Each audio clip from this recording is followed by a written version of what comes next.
तो बच्चों स्वागत है आप लोग का हमारे चैनल एसजी ड्रीम स्टडी पे। बच्चों आज हम आपको बताएंगे कक्षा 10वीं विज्ञान के आपकी पूरी किताब से महत्वपूर्ण प्रश्न यानी बहुविकल्पी प्रश्न भी और प्रश्न उत्तर भी। यानी कि हमारा ये जो वीडियो रहने वाला है, पहले हमारा क्या आता था, पहले एक बहुविकल्पी का आता था और अलग अलग प्रश्न उत्तर का, लेकिन इसमें आपको पूरा मिलेगा। यानी जैसा कि आपके बोर्ड एग्जाम 2025 में क्वेश्चन पूछा जाएगा उस प्रकार का ये आपका वीडियो रहेगा। उससे पहले अगर वीडियो आपको अच्छा लगे तो इसे लाइक करें और चैनल को सब्सक्राइब करें और अपने दोस्तों के साथ शेयर करना ना भूलें।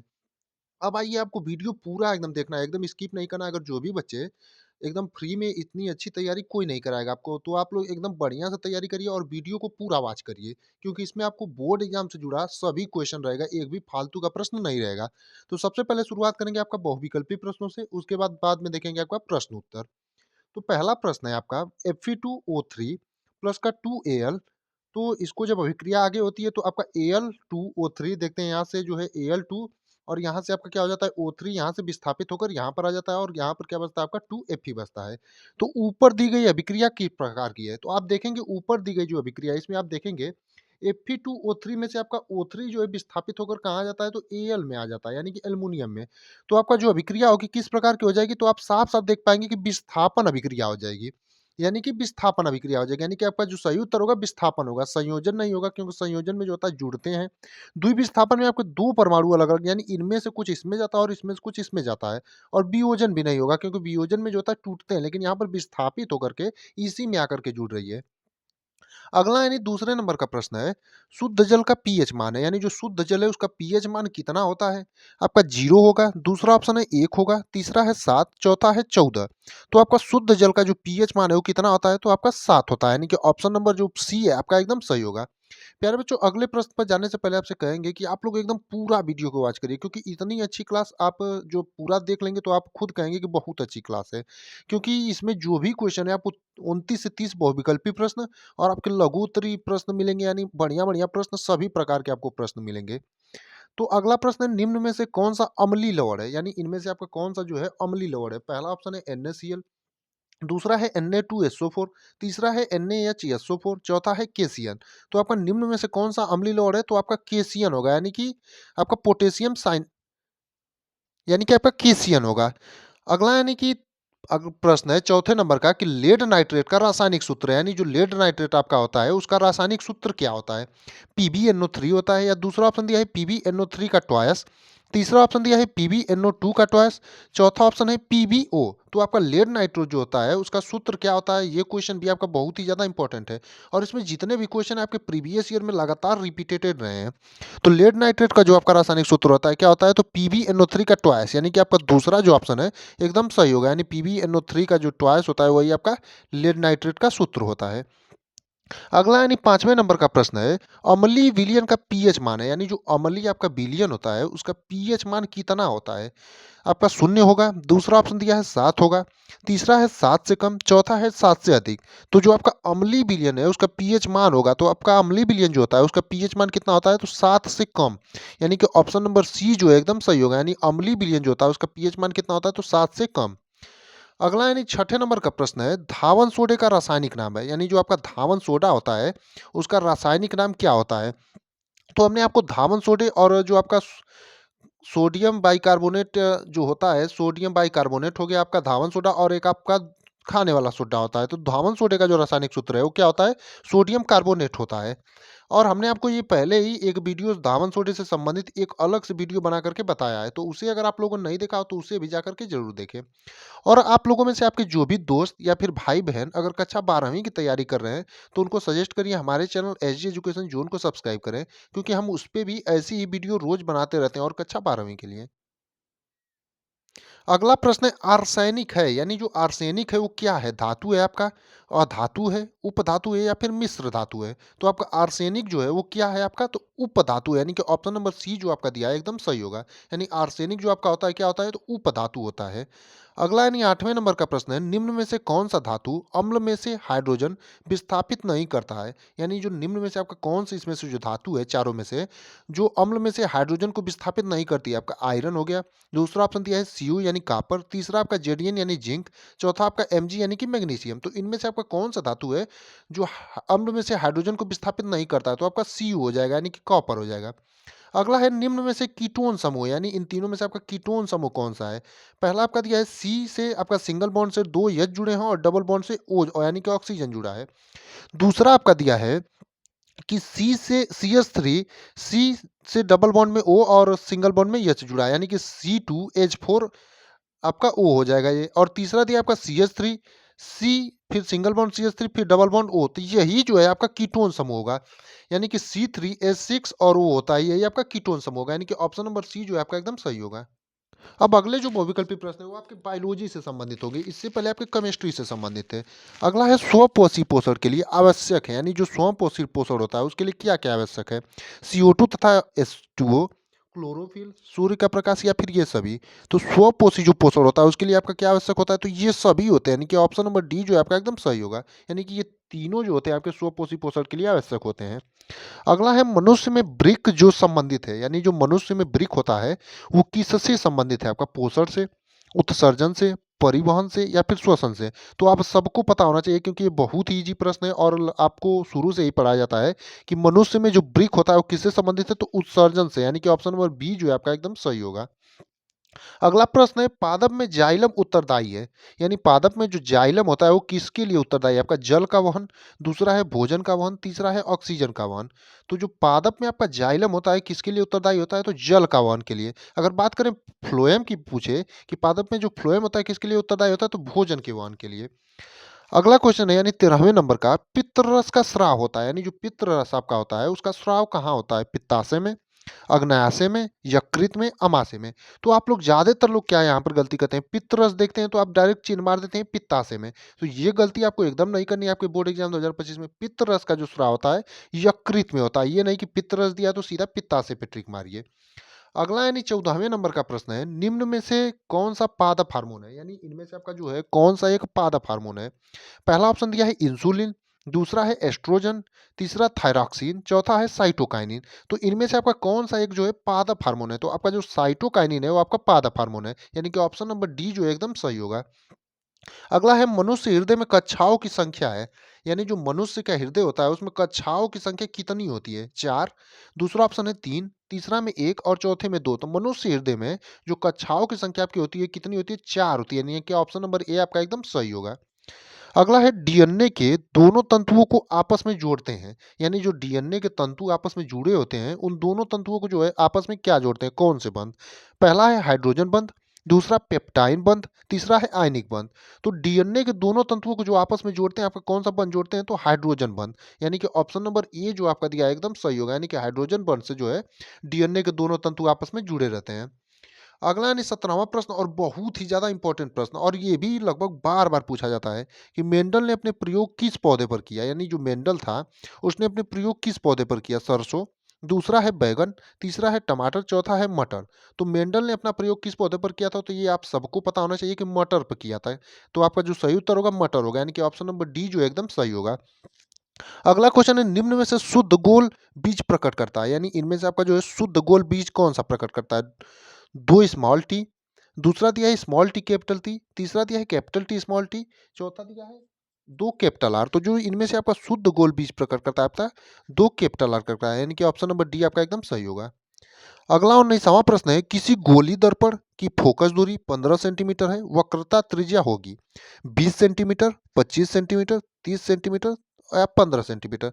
तो आपका फोकस दूरी का जो सूत्र होता है आर बराबर क्या होता है? 2f होता है, यानी कि जो फोकस दूरी का दोगुना जो होता है वही आपका वक्रता त्रिज्या होता है। तो आर बराबर क्या हो जाएगा? 2 गुणे 15 हो जाएगा, यानी कि 30 हो जाएगा, 30 सेंटीमीटर, यानी कि एकदम आसानी से आप देख सकते हैं निकल गया। तो आपका ऑप्शन नंबर सी एकदम सही होगा। अगला यानी 20वां प्रश्न है विद्युत धारा उत्पन्न करने की युक्ति को कहते हैं, यानी जो विद्युत धारा उत्पन्न करने की युक्ति होती है उसे क्या कहते हैं? जनित्र कहते हैं, मोटर कहते हैं, अमीटर कहते हैं या फिर गैल्वेनोमीटर कहते हैं? तो आपका विद्युत धारा उत्पन्न करने की युक्ति को क्या कहते हैं? तो जनित्र कहते हैं, यानी कि ऑप्शन नंबर ए जो है आपका एकदम सही होगा। अगला यानी 21वां प्रश्न है मानव नेत्र के जिस भाग पर किसी वस्तु का प्रतिबिंब बनता है वो होती है। आपका मानव नेत्र के जो जिस भाग पर वस्तु का प्रतिबिंब बनता है वो क्या होती है? आपका परितारिका, दृष्टिपटल, पुतली या फिर कॉर्निया? तो जो आपका सही उत्तर होगा कॉर्निया होगा, यानी मानव नेत्र का जिस भाग पर वस्तु का प्रतिबिंब बनता है उसे कॉर्निया कहते हैं। अब इतना क्वेश्चन आपको देख करके समझ में आ गया होगा अगर आप लोग पूरा वीडियो वॉच कर रहे होंगे कि ये सभी क्वेश्चन है जो आपकी इंपॉर्टेंट क्वेश्चन है, यानी कि आपके कभी ना कभी बोर्ड एग्जाम में पूछे गए हैं और लगातार पूछे गए हैं और एकदम आपको बोरियत भी नहीं महसूस हो रही होगी, क्योंकि इस क्लास में हम आपके लिए सब कुछ एकदम बढ़िया से लिख कर लाए हैं, कोई भी आपका फालतू का प्रश्न नहीं है। अगला प्रश्न है, प्रकाश का प्रकीर्णन सबसे कम होता है लाल रंग के लिए, दूसरा पीले रंग के लिए, तीसरा है आपका हरे रंग के लिए, चौथा है नीले रंग के लिए। और आप लोगों से एक और रिक्वेस्ट है, इसका जो है शॉर्ट नोट आप लोग स्क्रीनशॉट मार लीजिए, उससे याद कर लीजिए, या फिर कहीं लिख करके एकदम बढ़िया से रोक रोक के वीडियो करके या स्क्रीनशॉट मार लीजिए। एक साथ आप सभी को लिख करके एकदम बढ़िया से 2 से 3 दिनों में पूरा रट जाइए। उसके बाद हम जो है आगे इसी प्रकार की वीडियो आपका हर सब्जेक्ट के लिए और इसमें भी जो भी बचा होगा अभी प्रश्न सभी लाएंगे। तो अगला प्रश्न है, प्रकाश का प्रकीर्णन सबसे कम होता है तो आपका लाल रंग के लिए, यानी कि ऑप्शन नंबर ए जो आपका दिया है एकदम सही होगा। प्रकाश का प्रकीर्णन सबसे कम किसके लिए होता है तो लाल रंग के लिए। अगला है, तारों के टिमटिमाने का कारण है, यानी जो तारे आपके टिमटिमाते हैं उसका कारण क्या है आपका वायुमंडलीय अपवर्तन, दूसरा है प्रकाश का प्रकीर्णन, तीसरा है प्रकाश का परावर्तन, चौथा है इनमें से कोई नहीं। तो जो आपके तारे के टिमटिमाने का मुख्य कारण है आपका वायुमंडलीय अपवर्तन होता है, यानी कि वायुमंडल में जो परिवर्तन अपवर्तन होता है उसी जो तारों के टिमटिमाने का मुख्य कारण होता है। अगला है, एम्पियर सेकेंड मात्रक है आपका विद्युत ऊर्जा का, आवेश का, या फिर धारा का, या फिर विद्युत वाहक बल का। तो एम्पियर सेकेंड आप देखेंगे क्यू बराबर क्या होता है आपका आई टी होता है, यानी कि आवेश। तो यहाँ पर की आई का मान आई का मात्रक जो होता है आपका धारा का एम्पियर होता है, और टी का सेकेंड हो जाएगा, समय का सेकेंड, तो आपका एम्पियर सेकेंड हो गया। और क्यू जो है यहाँ पर क्या है आवेश है। तो आप यहाँ से देख सकते हैं कि किसका मात्रक है तो आवेश का मात्रक है, यानी कि ऑप्शन नंबर बी आपका एकदम सही है। अगला यानी 25वां प्रश्न है, विद्युत प्रतिरोध का मात्रक है, यानी जो आपका विद्युत प्रतिरोध है उसका मात्रक क्या है ओम, दूसरा है एम्पियर, तीसरा वोल्ट मीटर, चौथा वोल्ट। तो आपका विद्युत प्रतिरोध का जो मात्रक है क्या होता है ओम होता है, यानी कि ऑप्शन नंबर ये जो दिया है आपका एकदम सही होगा। अगला है, किलोवाट घंटा मात्रक है, यानी जो किलोवाट घंटा है वो किसका मात्रक है आपका विद्युत शक्ति का, विद्युत आवेश का, विद्युत धारा का, या फिर विद्युत ऊर्जा का। तो जो आपका किलोवाट घंटा है किसका मात्रक है विद्युत ऊर्जा का, यानी कि ऑप्शन नंबर डी जो दिया है एकदम सही होगा, यानी कि किलोवाट घंटा किसका मात्रक है तो विद्युत ऊर्जा का। अगला यानी 27वें नंबर का प्रश्न है, ओम के नियमानुसार विभवांतर व धारा के बीच ग्राफ होगा एक, यानी जो ओम का नियम है उसके अनुसार विभवांतर और धारा के बीच ग्राफ कैसा होता है, सरल रेखा, वृत्त, गोलादार, या लगातार दिशा बदलती रहती है। तो ओम के नियमानुसार विभवांतर और धारा के बीच आपका ग्राफ जो होगा क्या होगा सरल रेखी होगा, यानी कि ऑप्शन नंबर ये जो दिया आपका एकदम सही होगा। अगला है, एक गतिमान आवेशित कण उत्पन्न करता है, यानी आपका जो एक गतिमान आवेशित कण होता है वो क्या उत्पन्न करता है, केवल चुंबकीय क्षेत्र, दूसरा केवल विद्युत क्षेत्र, तीसरा दिया है चुंबकीय व विद्युत क्षेत्र दोनों, चौथा कोई नहीं। तो एक गतिमान आवेशित कण जो होता है आपका चुंबकीय व विद्युत क्षेत्र दोनों उत्पन्न करता है, यानी कि ऑप्शन नंबर सी जो है एकदम सही होगा, यानी चुंबकीय व विद्युत क्षेत्र दोनों होगा। अगला है, समतल दर्पण द्वारा निर्मित प्रतिबिंब का आवर्धन होता है, यानी जो समतल दर्पण होता है उससे द्वारा निर्मित प्रतिबिंब का आवर्धन क्या होता है, एक से कम, एक, एक से अधिक, या फिर अनंत। तो जो आपका सही उत्तर होगा एक होगा, यानी कि एक होता है समतल द्वारा निर्मित प्रतिबिंब का आवर्धन। अब बहुविकल्पी प्रश्न जो है 29 हम आपके लिए लाए थे। अब आगे आपका आएगा क्या, प्रश्न उत्तर, यानी जो प्रश्न उत्तर आपके बोर्ड एग्जाम में लिखने के लिए आते हैं उससे संबंधित प्रश्न। अगला अब आपका आता है लघु उत्तरी प्रश्न। तो आइए देखते हैं लघु उत्तरी प्रश्न में कैसे कैसे प्रश्न है, और ये लघु उत्तरी के भी जो आपके प्रश्न है सभी आपके प्रीवियस ईयर में बोर्ड एग्जाम में पूछे गए प्रश्न है। जैसे पहला है, प्रतिस्थापन अभिक्रिया पर संक्षिप्त टिप्पणी लिखिए, यानी जो आपकी प्रतिस्थापन अभिक्रिया है उस पर संक्षिप्त टिप्पणी लिखने के लिए आपको देगा। या फिर ऐसे पूछेगा, कार्बनिक यौगिकों में प्रतिस्थापन अभिक्रियाओं पर एक संक्षिप्त टिप्पणी लिखिए, क्योंकि प्रतिस्थापन अभिक्रिया आपकी कार्बनिक यौगिकों में भी आती है और जो आपका अभिक्रिया है उसमें भी आता है। तो इसका जो आप उत्तर लिखेंगे, अगर आपसे क्वेश्चन पूछेगा तो दोनों का उत्तर एक ही तरीका से आपको बता देते हैं और एकदम सही होगा उदाहरण के पूरा साथ। तो सबसे पहले आप हेडिंग डालेंगे प्रतिस्थापन अभिक्रिया, उसके बाद लिखेंगे वे अभिक्रियाएं जिनमें किसी कार्बनिक अणु के किसी एक या एक से अधिक परमाणु या परमाणु समूह का किसी अन्य परमाणु या परमाणु समूह के द्वारा प्रतिस्थापन हो जाता है, प्रतिस्थापन अभिक्रिया कहलाती हैं। यानी कि आपका जो प्रतिस्थापन अभिक्रियाएं होती हैं वो वे अभिक्रियाएं होती हैं जिनमें किसी कार्बनिक अणु, यानी कोई कार्बनिक अणु है, या किसी एक या एक से अधिक परमाणु या परमाणु समूह किसी अन्य परमाणु या परमाणु समूह के द्वारा प्रतिस्थापित हो जाते हैं, यानी कि जो आपस में अपना स्थान बदल लेते हैं, तो उसे क्या कहते हैं? प्रतिस्थापन अभिक्रिया। जैसे उदाहरण देखेंगे तो आप एकदम समझ जाएँगे। जैसे आपका CH4 यानी कि मीथेन हो जाएगा, प्लस में Cl2 यानी क्लोरीन गैस हो जाएगी, और धूप में जब ये अभिक्रिया करेगी तो आप देखेंगे यहाँ से CH3Cl हो जाएगा, यानी यहाँ से एक आपका हाइड्रोजन हट जाएगा और Cl आपका एक जुड़ जाएगा। यानी कि यहाँ से क्या हाइड्रोजन को विस्थापित करके खुद उसका स्थान ले ले रहा है, तो CH3Cl हो जाएगा, प्लस में आपका HCl हो जाएगा, तो ये आपका क्लोरोमीथेन होगा। तो आपको एकदम समझ में आ गया होगा आपकी प्रतिस्थापन अभिक्रिया क्या होती है। अगला यानी दूसरे नंबर का जो प्रश्न है, और ये आपका दीर्घ उत्तर में भी पूछता है, कभी-कभी छोटा भी पूछ लेगा, और इसमें आपके कई प्रश्न तैयार होंगे। वो अविकल्पी के भी होंगे और दीर्घ उत्तरी और लघु उत्तरी भी। तो पाचक रस पर संक्षिप्त टिप्पणी कीजिए, यानी पाचक रस जो है उस पर संक्षिप्त टिप्पणी कीजिए। तो पाचक रस भोजन को पचाने में महत्वपूर्ण भूमिका निभाते हैं। पाचक रस निम्न प्रकार के होते हैं, यानी जो पाचक रस आपके होते हैं, भोजन को पचाने में क्या करते हैं? महत्वपूर्ण भूमिका निभाते हैं। और पाचक रस जो होते हैं निम्न यानी कई प्रकार के होते हैं। जैसे पहला आपका लार हो जाएगा। अब लार में देखेंगे आप इसी प्रकार से जो है आपसे पूछेगा पाचक रस पर जब भी संक्षिप्त टिप्पणी, तो आप इसी प्रकार से हेडिंग डाल के और इसी प्रकार से लिखेंगे। तो आपका पहला लार में देखते हैं क्या होगा। लार भोजन को निगलने में सहायक होती है तथा कार्बोहाइड्रेट को पचाने में भी भाग लेती है। लार में उपस्थित टाइलिन नामक एंजाइम मंड को शर्करा में बदल देता है। यानी जो लार है भोजन को निकलने में आपकी सहायक होती है तथा कार्बोहाइड्रेट को ये पचाने में भाग लेती है। यानी जो आपका लार होती है किसको पचाने में भाग लेती है? तो कार्बोहाइड्रेट को। और लार में उपस्थित जो आपका टाइलिन नामक एंजाइम होता है वो मंड को शर्करा में बदल देता है। तो कभी कभी आपसे बहुविकल्पी में पूछ लेता है कि कौन सी ऐसी एंजाइम है जो मंड को शर्करा में बदलती है, तो आपका टाइलिन हो जाएगी। तो ये भी आप लोग ध्यान दीजिएगा। अगला आपका दूसरा जो है जठर रस। इसी में अब जठर रस का कार्य क्या होता है आइए देखते हैं, और इसमें कौन कौन सी एंजाइम पाई जाती है। तो जठर ग्रंथियों से जठर रस निकलता है, यानी जो जठर ग्रंथियां होती हैं उनसे आपका जठर रस निकलता है। तथा जठर रस में HCl, पेप्सिन तथा रेनिन नामक एंजाइम पाई जाती हैं। अब आप देख सकते हैं जठर रस में आपका HCl पाई जाती है, पेप्सिन पाई जाती है और रेनिन नामक आपकी एंजाइम पाई जाती हैं।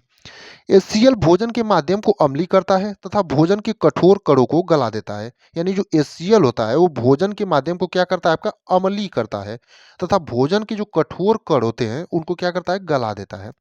पेप्सिन प्रोटीन पर कार्यशील है और प्रोटीन को पेप्टोनस तथा पेप्टाइमाइड्स में बदल देता है। यानी पेप्सिन जो होता है आपको प्रोटीन को किस में बदलता है? पेप्टोनस तथा पेप्टाइड्स में बदल देता है। तो इसी प्रकार से जठर रस के बारे में आप लिखेंगे। अगला जो है आपका पित्त रस या अग्नाशयी रस, यानी कि पित्त रस या अग्नाशयी रस जिसे कहते हैं। तो ग्रहणी में अग्नाशय से निकलने वाले अग्नाशयी रस को तथा यकृत से निकलने वाला पित्त रस आकर मिलते हैं। पित्त रस में कोई एंजाइम नहीं होती है, फिर भी भोजन में इसकी महत्वपूर्ण भूमिका है, क्योंकि यह भोजन के माध्यम को अम्लीय से क्षारीय बनाता है। यानी पित्त रस और अग्नाशयी रस का कार्य क्या है कि ग्रहणी में अग्नाशय से जो आपका अग्नाशयी रस निकलती है और यकृत से आपका जो पित्त रस निकलता है, ये जो होती हैं इनमें कोई एंजाइम पित्त रस में आपका नहीं होता है, फिर भी ये भोजन को जो पचाने में महत्वपूर्ण भूमिका आपका निभाती हैं, क्योंकि ये भोजन के माध्यम को अम्लीय से क्या बनाती हैं? क्षारीय बनाती हैं। अगला आपका आता है ट्रिप्सिन। अब ट्रिप्सिन का कार्य क्या है? और ट्रिप्सिन इसी में आता है आपका अग्नाशयी रस में। तो यह भोजन के प्रोटीन्स, पेप्टोनस आदि पर क्रिया करता है। यह अग्नाशयी रस में ट्रिप्सिनोजन के रूप में होता है तथा क्षारीय माध्यम में सक्रिय होता है। तो ट्रिप्सिन का काम यही है कि भोजन के प्रोटीन्स, पेप्टोनस आदि पर क्रिया करता है। यह अग्नाशयी रस में ट्रिप्सिनोजन के रूप में होता है, क्षारीय माध्यम को सक्रिय होता है। अगला जो उसी में आपका है एमाइलेज या एमाइलाप्सिन। तो एमाइलेज और एमाइलाप्सिन जो रस है इनका क्या कार्य होता है? यह कार्बोहाइड्रेट पर क्रिया कर उन्हें माल्टोज एवं अन्य शर्कराओं में बदल देता है। यानी जो एमाइलेज आपका होता है ये किस पे क्रिया करता है? तो कार्बोहाइड्रेट पर क्रिया करके माल्टोज एवं अन्य शर्कराओं में बदल देता है। तो कभी कभी आपसे बहुविकल्पी में पूछता है कि कार्बोहाइड्रेट को क्रिया करके माल्टोज में कौन सी एंजाइम बदलती है? तो आपका एमाइलेज हो जाएगा। अब अगला और चौथा इसमें अंतिम हेडिंग आप डालेंगे आत्र रस। अब आत्र रस का क्या क्या है? इसमें उपस्थित एंजाइम अधपचे भोजन पर क्रिया करते हैं। आत्र रस में उपस्थित निम्नलिखित एंजाइम अधपचे भोजन पर क्रिया करते हैं, जैसे आपका माल्टोज, सुक्रोज, लैक्टेज और इरेप्सिन। ये जो होती है आपकी आत्र रस में पाई जाने वाली जो एंजाइम होती हैं और ये अधपचे भोजन पर जो है क्रिया करते हैं। तो याद कर लीजिएगा कि आत्र रस में आपका कौन कौन सी एंजाइम पाई जाती हैं। अब अगला यानी कि तीसरा जो प्रश्न है ऊष्माक्षेपी यानी दहन एवं ऊष्माशोषी अभिक्रिया का क्या अर्थ है? उदाहरण दीजिए। तो ये भी आपका प्रीवियस ईयर में लगातार पूछा गया प्रश्न है। तो आइए देखते हैं, कभी-कभी अकेले पूछ लेता है ऊष्माक्षेपी अलग और ऊष्माशोषी अलग, और कभी-कभी एक ही में पूछता है। तो सबसे पहले हेडिंग डालेंगे ऊष्माक्षेपी अभिक्रिया यानी दहन अभिक्रिया। जिन रासायनिक अभिक्रियाओं में उत्पाद के निर्माण के साथ साथ ऊष्मा भी उत्पन्न होती है, उन्हें ऊष्माक्षेपी यानी दहन अभिक्रिया कहते हैं। यानी आपकी वह अभिक्रिया जिन रासायनिक अभिक्रियाओं में आपका उत्पाद के निर्माण के साथ साथ आपका क्या होती है, ऊष्मा भी उत्पन्न होती है, यानी ऊष्मा भी निकलती है, उन्हें क्या कहते हैं, ऊष्माक्षेपी यानी दहन अभिक्रिया कहते हैं। जैसे उदाहरण के रूप में आपका क्या हो जाएगा, प्राकृतिक गैस का दहन, यानी कि वह अभिक्रिया जिसमें उत्पाद के निर्माण के साथ साथ ऊष्मा भी आपका उत्पन्न होती है, उन्हें आपका ऊष्मा क्षेपी कहते हैं। अगला ऊष्मा शोषी। अब इससे नाम से ही पता चल जा रहा हो, शोषी का मतलब ग्रहण करती हैं, यानी कि ऊष्मा को ग्रहण करती हैं। तो ऊष्मा शोषी अभिक्रिया क्या होती है, जिन रासायनिक अभिक्रियाओं में ऊर्जा अवशोषित होती है, उन्हें ऊष्मा शोषी अभिक्रिया कहते हैं। साधारण सा आपका डेफिनेशन है कि जिस रासायनिक अभिक्रियाओं में ऊर्जा अवशोषित होती है, उन्हें ऊष्मा शोषी अभिक्रिया कहते हैं। जैसे आपका उदाहरण, N2+O2 का जब आप क्रिया कराएंगे तो 2NO बनेगा और ऊष्मा इसमें क्या होगी, अवशोषित होंगी, यानी कि ऊष्मा इसमें अंदर जो है अवशेष, यानी कि इसको सोखेगा तो एक प्रकार से आपका क्या हो जाएगा, ऊष्मा शोषी हो जाएगा। अब देखते हैं अपने अगला यानी चौथे प्रश्न की तरफ। तो चौथा जो प्रश्न है, उम्मीद है आपको ये क्लास बहुत ही बढ़िया लग रही होगी, और जो भी बच्चे इसको पूरा देख लेंगे आपका 1 नंबर का जो है बढ़िया तैयारी होगी, और ऐसी ही क्लास हमारे चैनल पर रोज आती रहेंगी। तो अगला जो प्रश्न है, मानव के वृषण के कार्यों का उल्लेख कीजिए।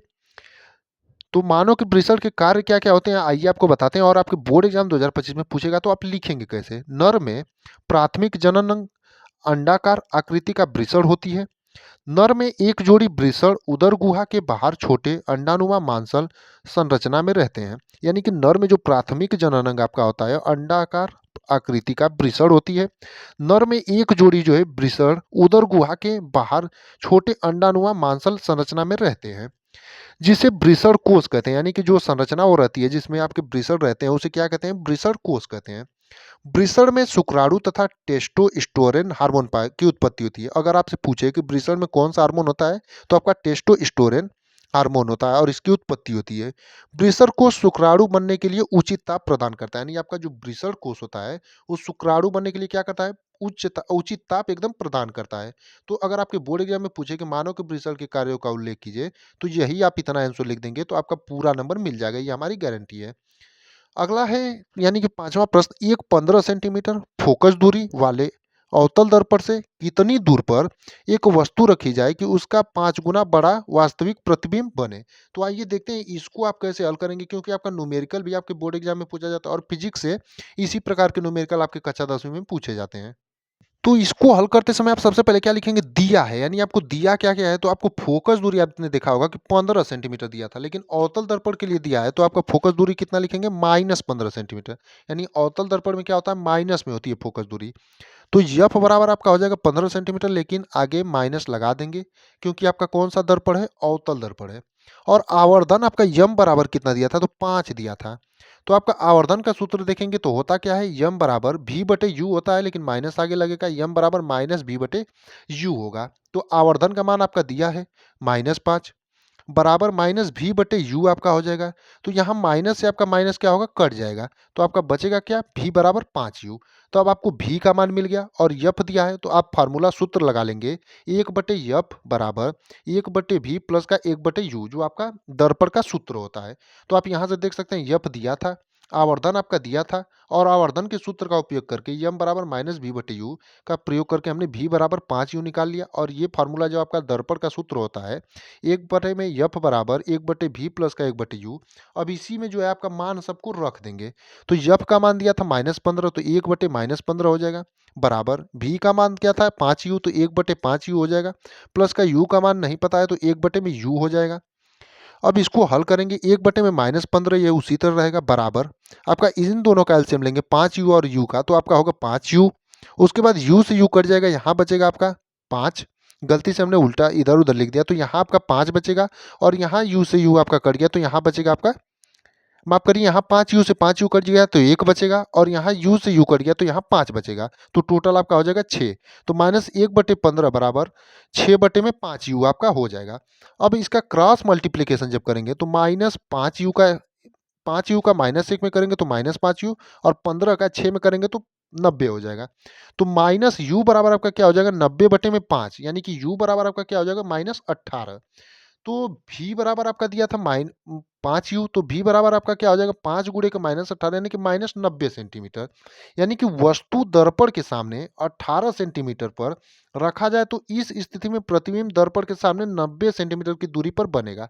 तो आपसे पूछा था वस्तु को कहाँ पर रखा जाए दर्पण से कितनी दूर पर कि वस्तु का 5 गुना बड़ा प्रतिबिंब बने। तो आप देख सकते हैं 5 गुना 5 यू भी बराबर 5 यू है। तो आप देख सकते हैं कि 5 गुना हो ही गया 18 पच्ची 90।